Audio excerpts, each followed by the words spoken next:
ఎడారిలో సెలయర్లో సెప్టెంబర్ 28వ తేదీ. నా యందు మీకు సమాధానము. యోహాను సువార్త 16వ అధ్యాయం 33వ వచనం.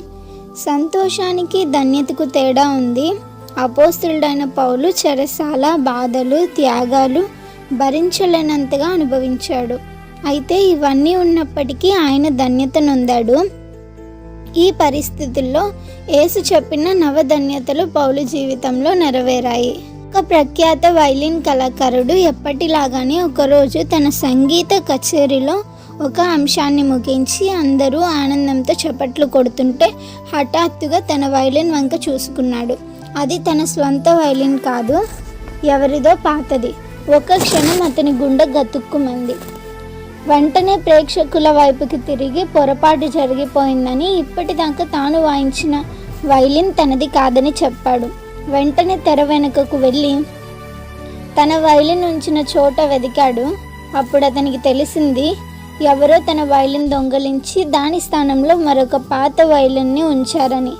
మళ్ళీ వెనక్కి తిరిగి ప్రేక్షకుల ఎదుటికి వచ్చి వాళ్ళను ఉద్దేశించి ఇలా అన్నాడు, సోదర సోదరీమణులారా, సంగీతం అనేది వాయిద్యంలో ఉండదు, ఆత్మలో ఉంటుందని ఇప్పుడు మీకు నిరూపిస్తాను.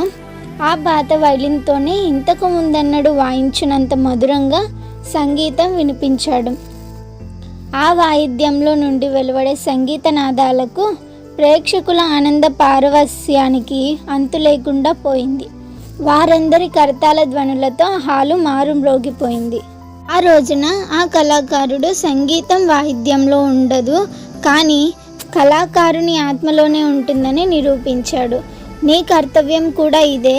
ఈ లోకమనే నాటక రంగంపై నిలిచి మనుషులందరి ఎదుట సంగీతం మ్రోగించడం అనేది బాహ్య పరిస్థితుల మీద, వస్తువుల మీద ఆధారపడి ఉండదని, అది కేవలం నీ ఆత్మలోనే నిలిచి ఉంటుందని నిరూపించాలి. హృదయంలో నెమ్మదిని నెలకొంటే భయప్రడీత తుఫాన్ రాత్రిలో మనోహర సౌందర్యం గోచరిస్తుంది. చీకటి నీకు దారి చూపుతుంది. ప్రాణమున్న ప్రతిదీ జయధ్వని చేస్తుంది. నీ హృదయంలో శాంతి ఉంటే శిలలు, తరువులు మహిమను ప్రతిబింబిస్తాయి. Praise the lord.